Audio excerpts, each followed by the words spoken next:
المصطفى محمد صلى الله عليه وسلم وآله وأزواجه وذريته وأهل بيته وإطرته الكرام إلى حضرة الإمام الغزالي الدوسي إلى حضرة الشيخ أحمد متمكن شيخ الإسلام وجميع الحجين حضرة بهاشم الأشعري وحفظ الله من عزيز رسول وجميع الأموعين حضرة العلماء وحضرة ابن كزر كشيب جهسن زين حجد وجميع أهل قرية وميوما الفاتحة. أعوذ بالله من الشيطان الرجيم. بسم الله الرحمن الرحيم.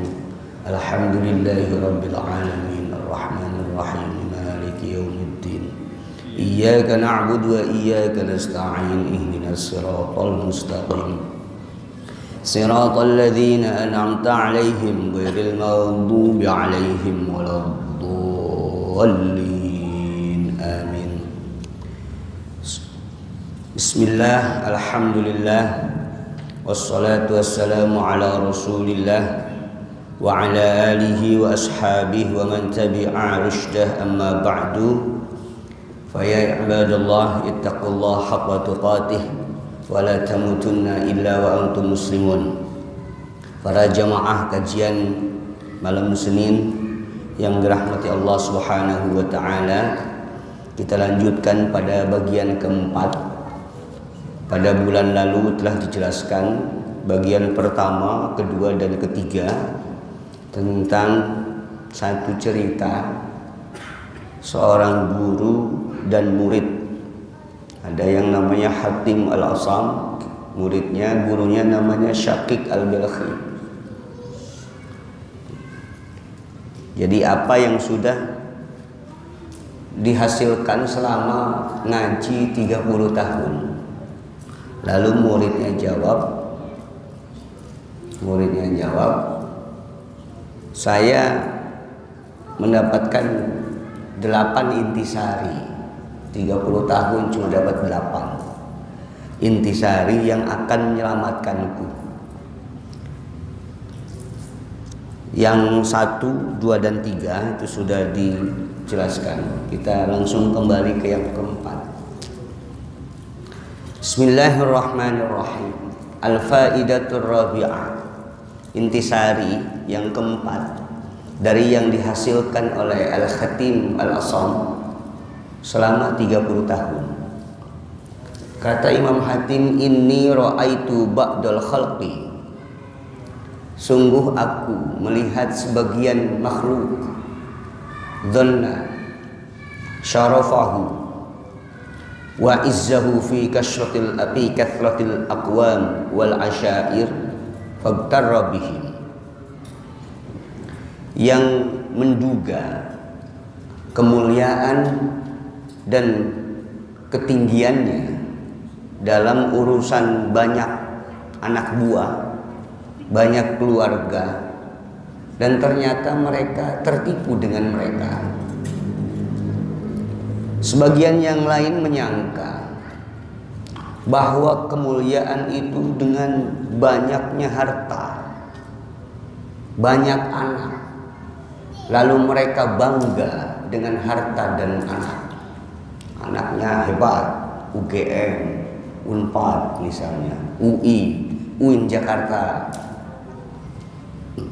Anak terus yang diomongin, bangga dengan anak.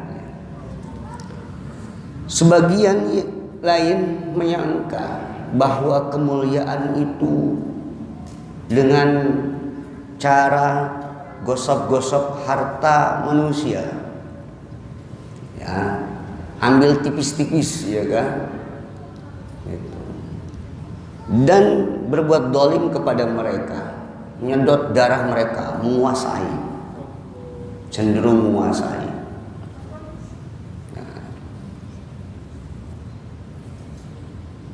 Dan satu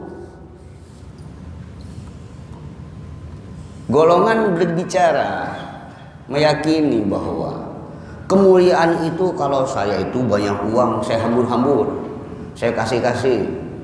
Saya misalnya main ke Tang City, jalan-jalan, urusannya traveling, ya kan? urusannya traveling, nyarinya senang.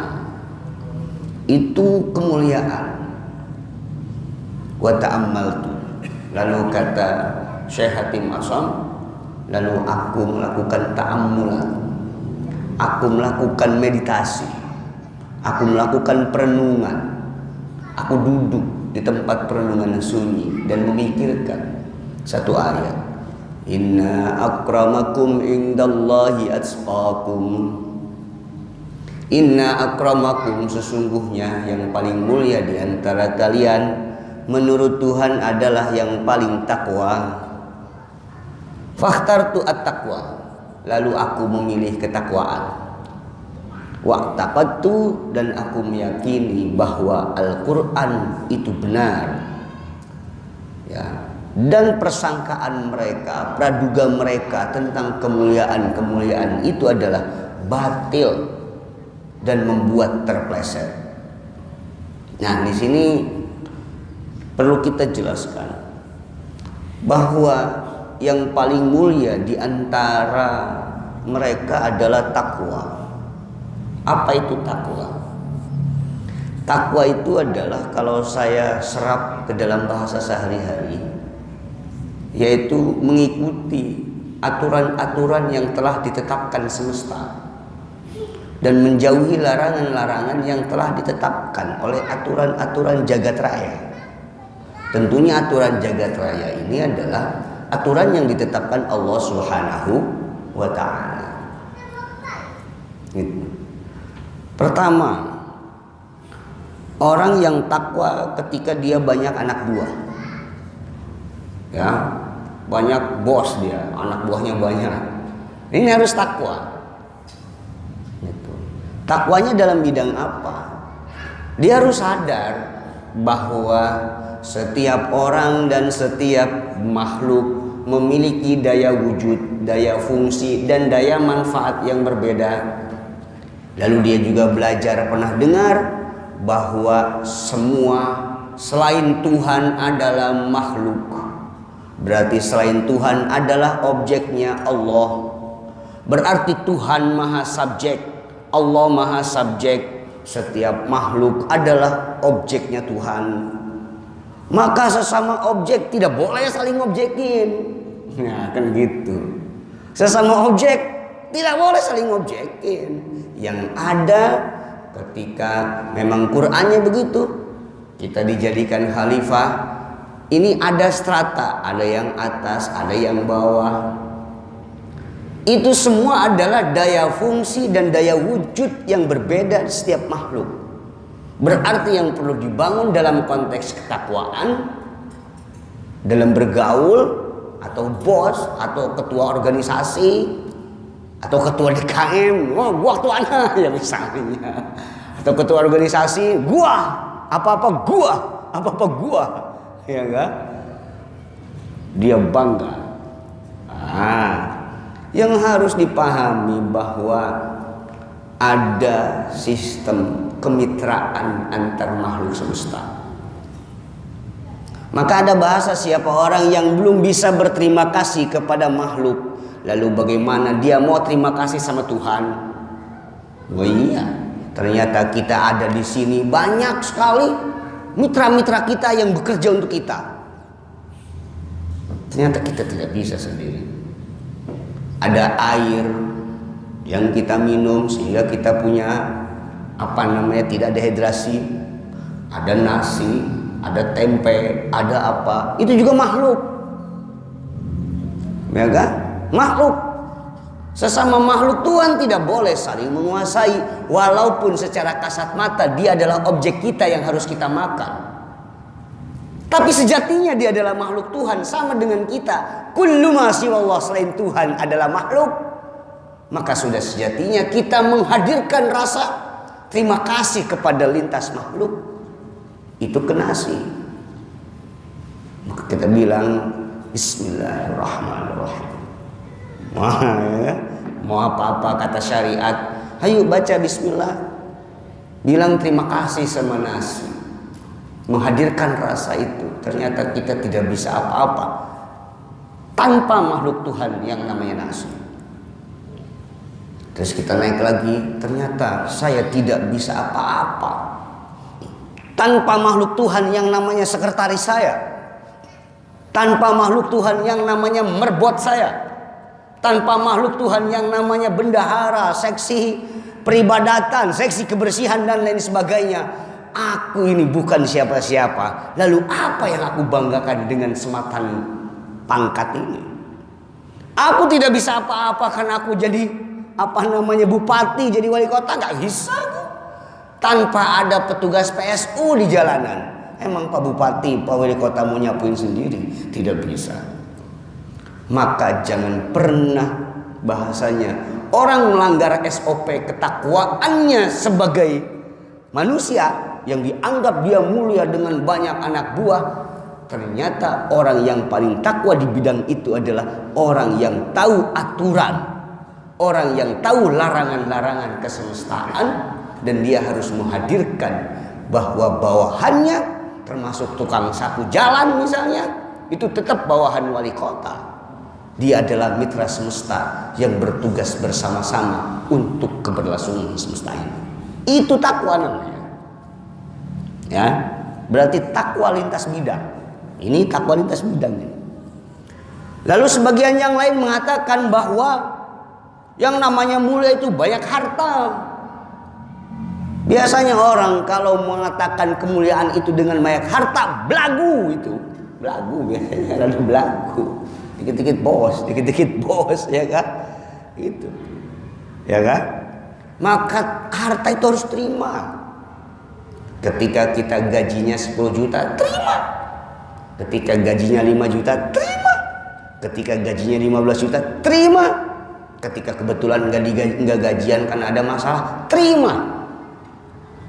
Maka orang akan melaksanakan SOP atau ketakwaan dalam bidang itu ketika dia menerima. Gampang sebenarnya. Ngomong doang. Ngomong gampang. Nerima. Mana konsepnya nerima?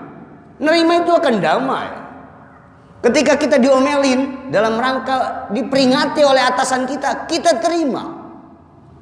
Ketika kita dikritik oleh bawahan kita, kita terima. Itu takwa namanya. Bukan hanya soal sujud doang di masjid. Nah, dan dalam ibadah sholat pun ada ketakwaannya, ada SOP-nya, ada syarat rukunnya, sama. Puasa juga sama, ada syarat rukunnya, ada SOP-nya, ada ketakwaannya, ada aturan dan ada larangan. Nah, maka dalam ranah kehidupan ini yang ditulis oleh Al-Imam Al-Ghazali bahwa semua ada konteks ketakwaan, SOP.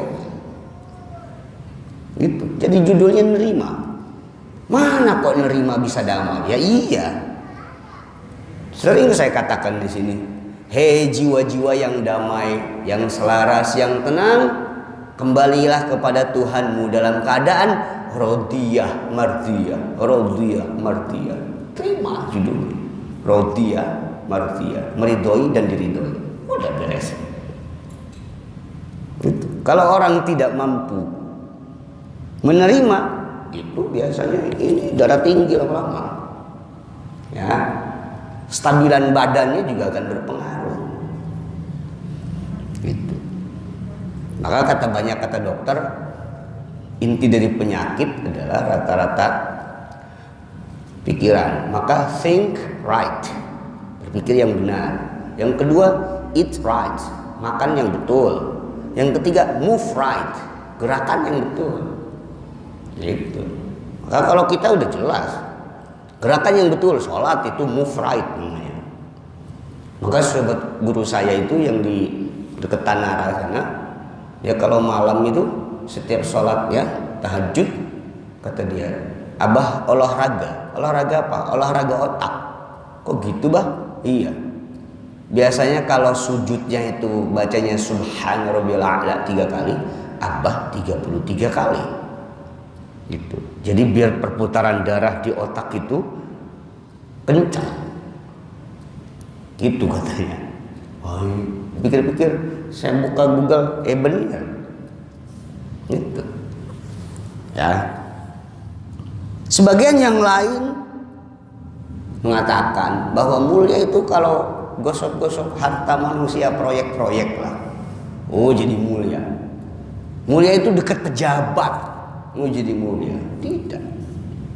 Mulia itu adalah mereka yang melaksanakan SOP dirinya sebagai makhluk semesta. Awas, bukannya nggak boleh punya duit, harus punya. Fantashiru fil ard. Kalau habis Jumatan kan kita idza quliyatis shalah fantashiru, carilah. Itu semangat. Tapi harus sesuai dengan daya wujud dan daya fungsinya masing-masing dan kemanfaatan semestanya masing-masing. Begitupun makhluk selain kita ya. Matahari, dia punya inti jiwa.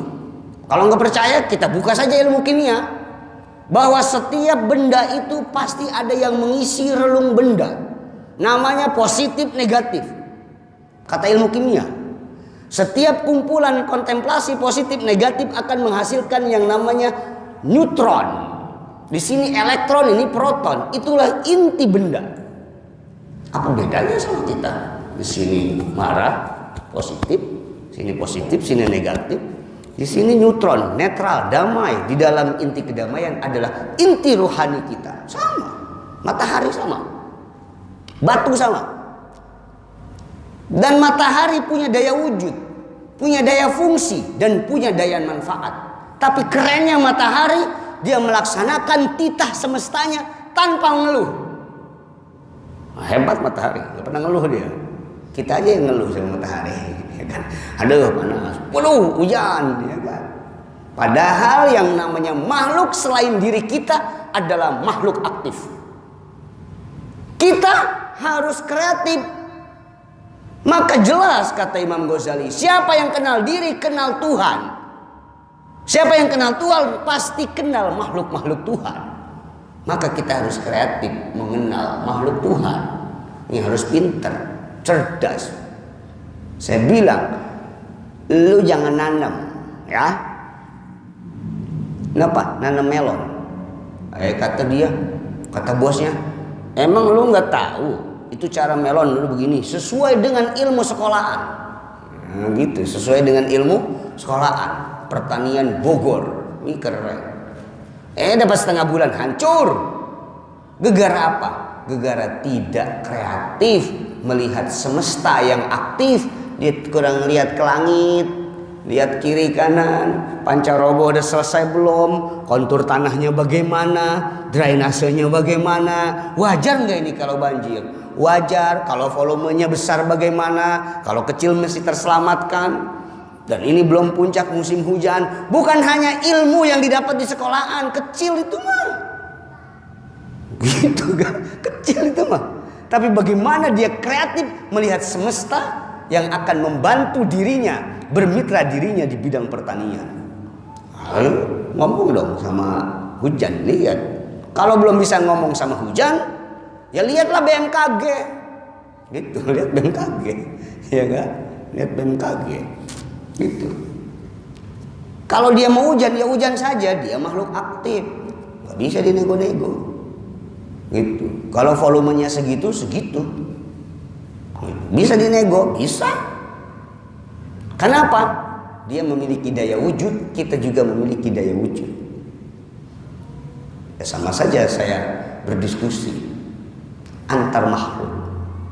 Karena setiap makhluk punya daya wujud, yaitu gelombang inti atom yang sifatnya cahaya. Itu kata ilmu kimia. Saya pun memiliki itu. Kalau kata Islam disebut jiwa. Setiap benda memiliki jiwa. Jiwa itu adalah berupa pancaran sinar yang mengisi seluruh benda. Nah, sehingga orang kalau sudah mencapai pada titik jiwa, pasti dia sesuai dengan aturan ketakwaannya masing-masing. Gitu. Dia tahu diri sebagai makhluk Tuhan. Ya. Al-faidatul khamisah. Inni ra'aitu an-nasa yazummu ba'duhum ba'don. Ini aku melihat sebagian manusia yang saling mencela yang lainnya. Wa yagtabu, dan juga saling ghibah antara satu dengan yang lainnya. Fa wajadtu dzalika minal hasad, dan ternyata aku amati, itu mah hasud. Hasud tentang apa? Fil mali, harta, wal jahi, pangkat, wal ilmi, ilmu, ya kan? Ngomongin satu dengan yang lain. Gue bilang apa, ya kan? Baru alumni UIN Jakarta, gaya, gitu. Baru jadi pengurus misalnya MUI Kota Tangerang, wah itu gampang. Mau jadi ulama mau masuk aja MUI, nggak kudu pesantren, langsung jadi ulama. Langsung jadi ulama, gitu ya. Terus kalau punya pangkat jadi ketua, jadi camat, wah keren ya. Pasti yang diomongin mah ini itu majlis ghibah, ya kan? Majlis ghibah Indonesia, gitu. Fata'ammaltu fi qaulihi ta'ala, lalu aku melakukan perenungan dalam firman Allah Ta'ala, nahnu qasamna bainahum ma'isyatahum fil hayatid dunya.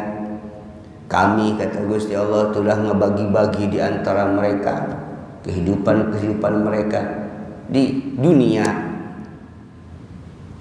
Fata'alimtu, maka aku tahu, annal kismata, sesungguhnya bagian-bagian itu, kanat minallah fil azal, pada masa kehendak awal zaman azali, ya kan?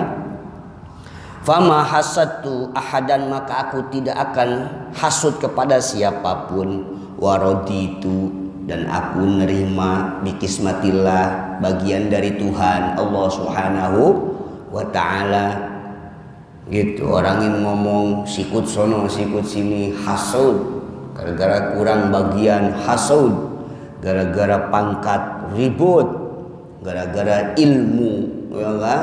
Ribut, hasud, gibah dan lain sebagainya.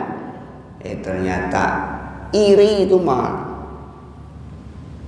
Lalu Allah berfirman, kami itu udah bagi-bagi kehidupan manusia di dunia. Dalam kehidupan dunia ini udah ada bagian-bagiannya. Inilah menjadi indikasi, menjadi argumentasi bahwa setiap makhluk memiliki daya fungsi dan manfaat yang berbeda dengan makhluk yang lain. Tidak akan pernah sama. Itu namanya ridho dengan bagian dari Allah. Saya ridho, saya terima, saya jadi kiai, saya terima dengan segala konsekuensinya. Ridho bikismatillah. Saya ridho jadi dosen, saya terima. Saya ridho misalnya jadi suaminya istri saya terima. Saya ridho punya anak-anak 3, saya terima. Judulnya saya terima. Maka pas nikah pun tuh, ya kan? Pas nikah, mana si Lukman? Kan nikah, saya terima.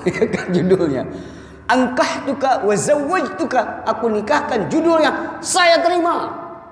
Pakai qabil tuh. Bahkan menurut qaul asah ini pendapat yang kuat, tapi ada pembandingnya yang tidak membolehkan.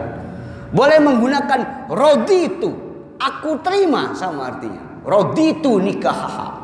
Tapi yang kuat qabiltu nikahaha, judulnya terima. Itu. Akhirnya kalau kurang nerima, ngomong sono, ngomong sini, nyacat sono, nyacat sini, bandingin sono, bandingin sini. Judulnya gara-gara satu, nggak nerima punya bini, nggak nerima pendeta sama bini dia mah ono, nggak nerima, ya kan? Gitu. Maka judulnya Tuhan ngajarin kita agar menerima apapun dengan skill dan kemampuan kita sebagai orbit kita. Kalau saya jadi petani, saya terima skill saya di bidang pertanian, maka terus saya lakukan bertani dengan penuh pendalaman rasa, melakukan kasih sayang lintas makhluk.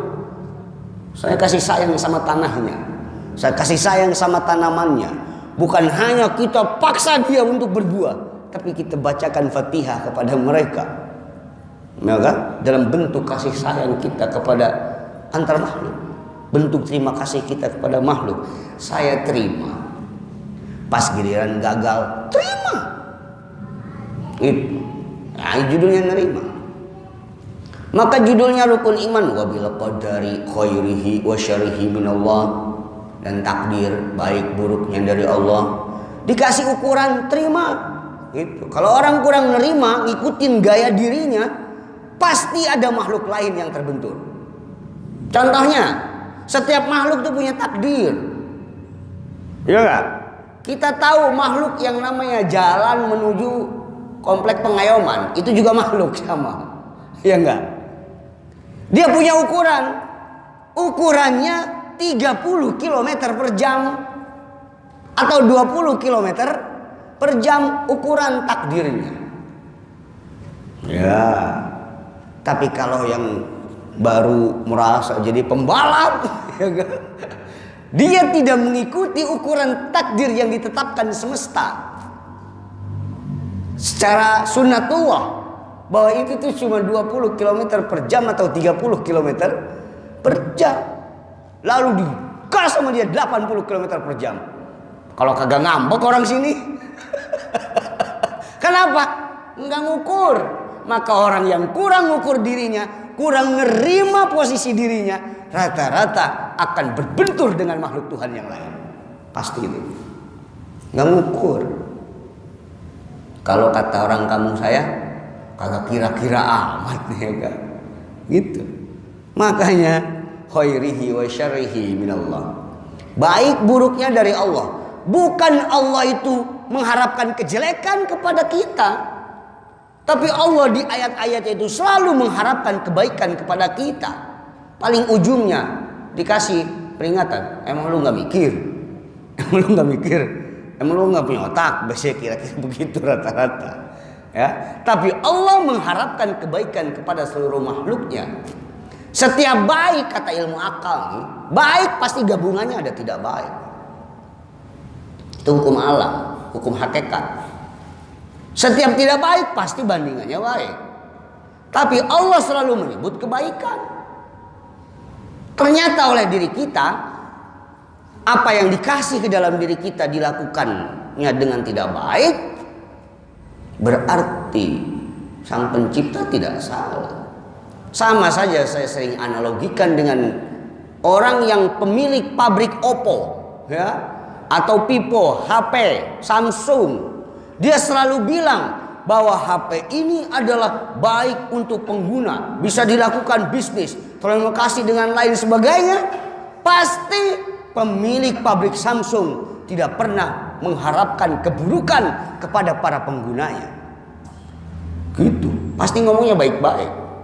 Tapi ketika para penggunanya menggunakan untuk tipu-tipu online, lalu ketangkap polisi, dia bilang, jangan tangkap saya begini kan gara-gara Samsung. Saya begini kan gara-gara yang punya Oppo. Kalau nggak ada yang punya Oppo, saya tidak ada tipu-tipu online. Ya nggak bisa. Maka sama saja ada orang nggak jelas di jalanan luntang-lantung, ya kan? Ya, gue menerima aja begini kan udah kehendak Allah begini. Gue jelek kan khairihi wa syarrihi minallah. Logikanya sama kayak orang itu tadi pabrik Samsung. Ketika dia ditangkap malaikat atau ditangkap polisi, ya kan? Nanti tangkap polisi, jangan salahkan saya, salahkan pabrik Samsung. Kalau tidak ada pabrik Samsung, saya tidak akan nipu online. Ya nggak bisa. Ketika diusut sama polisi, polisinya gak punya otak dia. Lah apa urusannya sama pabrik Samsung? Nah, kira-kira begitu. Jadi Allah ngasih wabil qadari khairihi wa syarrihi minallah, harus kita terima.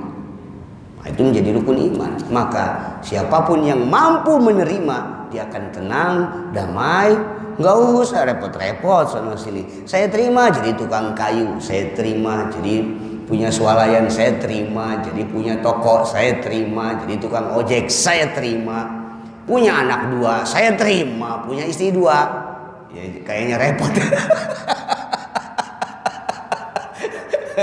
Hah? Gitu. Kalau toh Tuhan mentakdirkannya dua, bukan karena syahwat saya atau bukan karena syahwat kita, tapi memang kita ditugaskan oleh Allah. Standarnya tugas. Sama seperti Nabi, standarnya tugas. Ya silahkan. Tapi kalau cuma tadi gara-gara harta, pengen wah, asal kondangan bawa bini 3, bangga dia. Sombong. Sombongnya apa? Bebek aja, bininya 200, lakinya 1, nelor semua. Nggak pernah sombong dia. Tiap hari nelor. Iya enggak? Bebek, istrinya 200, lakinya 1, nelor semua. Jadi poligami manusia kalah dengan poligami bebek. Itu makhluk Tuhan yang namanya bebek. Baru gaya saja. Jadi poligami adalah standarisasi tugas kesemestaan. Di luar dari itu, saya menganggapnya itu sebagai konteks mubah. Mubah bisa hukum makruh, bisa hukum sunnah, bisa wajib, bisa haram, bisa. Itu bisa. Ya, maka yang belaga-begaya, nah itu biasanya tinggal motifnya, taunya diri sendiri. Maka fankihu ma tawbalakum di dalam tafsir Sawi ay fabahalakum. Saya kira cukup. Kalau mau ada tanya jawab, kalau bisa saya jawab sekarang, kalau nggak bisa PR, gitu saja. Nah, tidak mengharuskan saya untuk bisa, diukur aja. Ya kan? Terima kasih. Assalamualaikum. Waalaikumsalam. Ya, terima kasih banyak atas penjelasan tentang kita bagaimana. Mudah-mudahan ilmu yang kita dapat berkah manfaat untuk kita semua dunia akhirat. Amin. Sebelum kita tutup, monggo barangkali para jamaah ada yang ingin dipertanyakan, boleh tentang tasawuf atau kajian tentang batinnya, boleh juga tentang fikih. Insyaallah guru kita siap menjawab. Kepada para jamaah kami aturkan terima kasih dan monggo barangkali mau bertanya.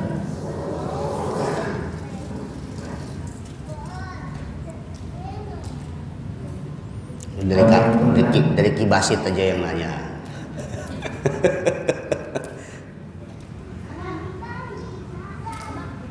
Silakan barangkali ada yang mau bertanya.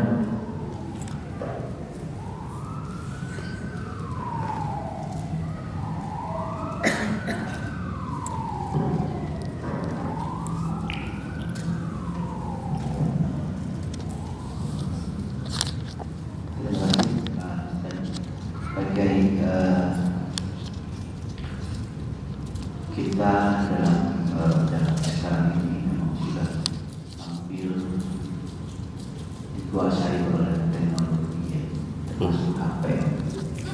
Nah,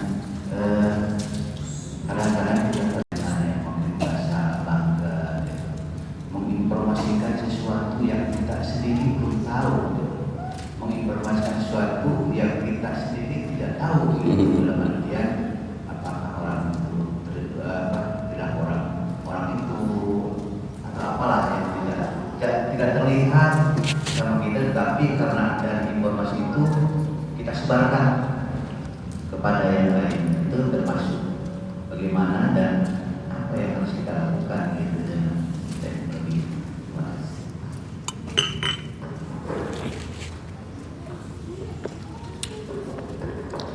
Bismillahirrahmanirrahim.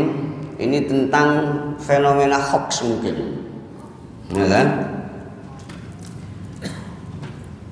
Jadi saya ada ayat di Yasin itu,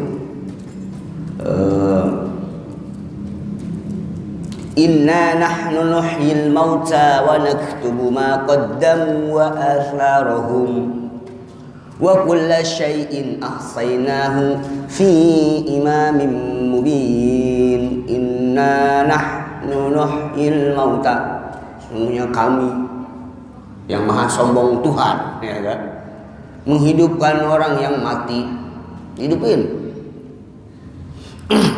Wa naktubu ma qaddamu, dan kami menulis apa-apa yang sudah mereka lakukan dulu. Wa atharahum, dan dampak-dampaknya. Dampak-dampaknya. Itu. Dampak-dampaknya. Maka dampak penyebar hoax ini, saya mengatakan kalau hoax itu nanti dosa multi level marketing. Dosanya itu multi level. Soalnya apa? Wa asarahum. Itu gara-gara biasanya zaman pilpres begini mah. Misalnya Jokowi haknya, oh itu Herbertus. Atau Prabowo apa? Dan ingat bapak-bapak bahwa Jokowi dulu pilpres manusia, Bapak Prabowo manusia. Kalau kita pernah nyebar hoax yang namanya, misalnya dulu saya pernah baca ini Jokowi Herbertus siapa gitu kah, ini Kristen, dan kita sebar itu, dan ternyata banyak makhluk Tuhan yang mempercayai itu, dan dia sebar lagi, terus naik itu ke atas. Wa naktubu ma qaddamu. Dulu tahun 2019 orang pernah nulis begitu, di-share dari Sabang sampai Merauke, berjajar pulau-pulau, setengahnya nge-share. Maka yang paling pertama dapat bagian dampak dari yang paling bawah, nge-share terus. Yang atas paling gede. Itu wa atharakum. Ngeri ya. Gitu. Makanya hati-hati, cerdas dalam bermedia sosial. Begitupun sebaliknya, kalau ada nge-share satu hal yang bermanfaat, misalnya manfaatnya nge-share tata cara bikin singkong rebus agar disayang suami, misalnya. Lalu di-share, dibaca sama isinya si Basit, Ustadz Basit. Wah, ini dia Ustadz Basit sayang. Dibuat, di-share lagi. Akhirnya mereka itu suaminya pada sayang kepada mereka gara-gara singkong rebus. Wa naktubu ma qaddamu wa atharahum. Akan ada dampak-dampak berupa reward, ganjaran. Itu makanya bahaya. Belum jelas kadang. Kenapa kadang kita, dari mana munculnya itu? Muncul kita hasud dari mana? Dari dikasih sama Tuhan. Khairihi wa syarrihi minallah. Ada yang namanya naluri, medan nafsu. Dikasih. Marah kita. Gara-gara bawa isu agama. Oh begini. Marah kita. Marahnya tidak terkontrol. Gara-gara orang Prancis katanya bikin karikatur Kanjeng Nabi, marah kita. Tapi marahnya tidak terkontrol.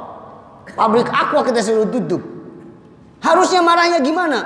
Marahnya itu kita didik anak kita biar hebat. Yang ahli nuklir biar hebat dia. Yang ahli rudal biar hebat dia. Ya? Yang ahli kimia biar hebat dia. Yang semua ahli lintas bidang dalam ketakwaan sesuai SOP semesta.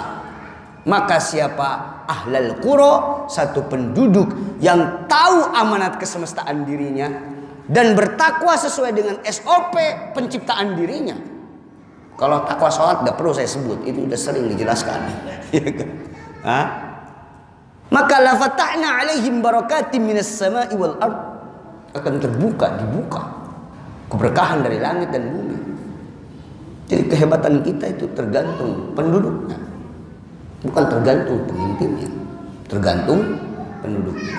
Maka saya teringat ucapan Imam Ja'far, cucu Rasulullah, ratusan tahun yang lalu. Dia nulis, salah satu tanda orang goblok atau orang tolol gitu kan, ada 3. Kalau kita gobloknya goblok sederhana, seperti kita baru lahir dalam keadaan goblok, ya kan? Nggak ada orang lahir dalam keadaan pinter. Itu goblok sederhana. Sama kita tidak tahu apa yang ada di balik meja. Tidak tahu itu artinya goblok, ya kan? Gitu. Tapi yang gobloknya murakab, bersusun, itu cirinya ada 3. Yang pertama, kita tersemat the quadruple, ya kan? Triple, goblok itu ada 3. Pertama, al-mu'aradatu qabla an yafham. Kita membantah. Demo, ayo, ini. Pas ditanya, emang apa itu? Tahu? Itu goblok namanya. Ya kan? Goblok. Kita mengkritik sana sini padahal nggak tahu permasalahan. Itu banyak sekarang, banyak. Ya kan? Banyak. Yang kedua, wal ijabatu qabla yasma'.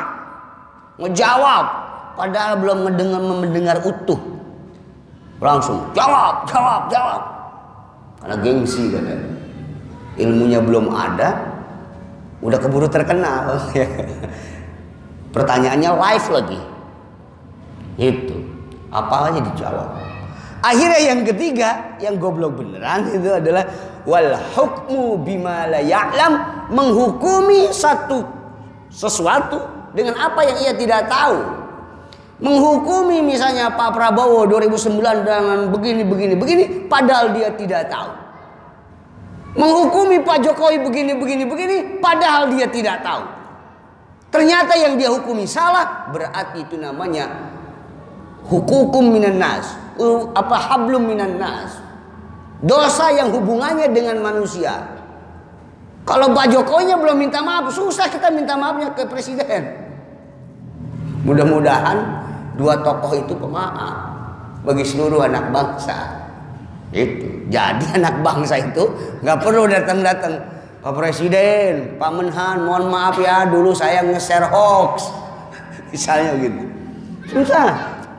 Kalau sih punya salah sama Ibasit, tinggal Assalamualaikum Sid, maaf ya, kemarin gue rada hasut ke lu, aman. Tapi kalau ke presiden mau masuknya dijagain. Kayak kemarin saya haul Syekh Nawawi Tanara sama Kiai Ma'ruf Amin. Syekh Nawawi itu salah satu tokoh kiainya para kiai Nusantara. Dia yang menelurkan ruhul jihad kepada kiai-kiai seperti Hadratus Syekh Hasyim Asy'ari, Dahlan Muhammadiyah dan lain sebagainya. Sulaiman Ar-Rasuli yang ada di Sumatera. Itu semua murid dari Syekh Nawawi. Itu aja repot sekali. Kita pengen ngerokok di pojok. Itu susah mau ketemu wapres. Padahal kiai, jagain nggak bisa. Katanya coronanya udah hilang. Ya tetap saja harus masuk di tojok hidungnya. Gitu. Susah. Orang kita mau ketemu Jokowi susah minta maafnya. Nah, mudah-mudahan para tokoh bangsa kita itu adalah pemaaf. Jadi rakyatnya tidak ada urusan dosa antar sesama manusia. Karena sebagaimana kita tahu, dosa hubungannya dengan manusia itu harus ada ridho memaafkan dari manusia itu. Nah, makanya awas nih besok 2024. Otaknya biar main. Pakai ilmu logika, pakai ilmu mantek.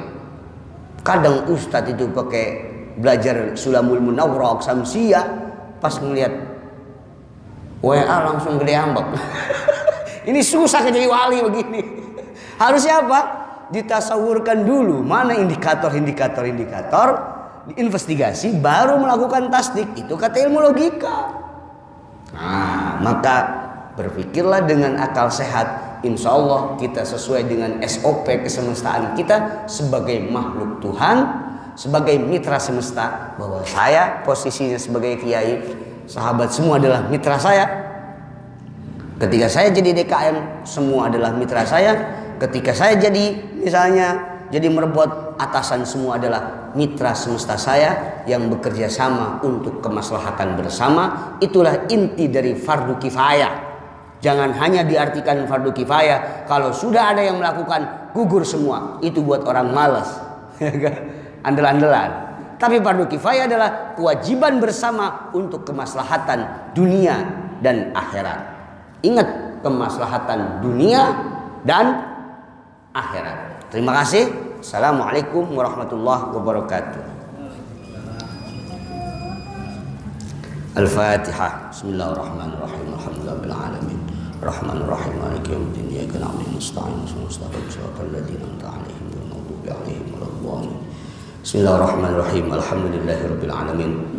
Allahumma shalli ala sayyidina Muhammad wa ala ali sayyidina Muhammad. Allahumma ij'al jam'ana hadza jam'an marhuma wa tafarraqana min ba'dihi tafarruqan ma'suma. Rahmatika ya arhamar rahimin. Rabbana atina fid dunya hasanah fil akhirati hasanatan wa qina adzaban nar. Subhana rabbika rabbil izzati amma yasifun. Salamun alal mursalin. Alhamdulillahi rabbil alamin.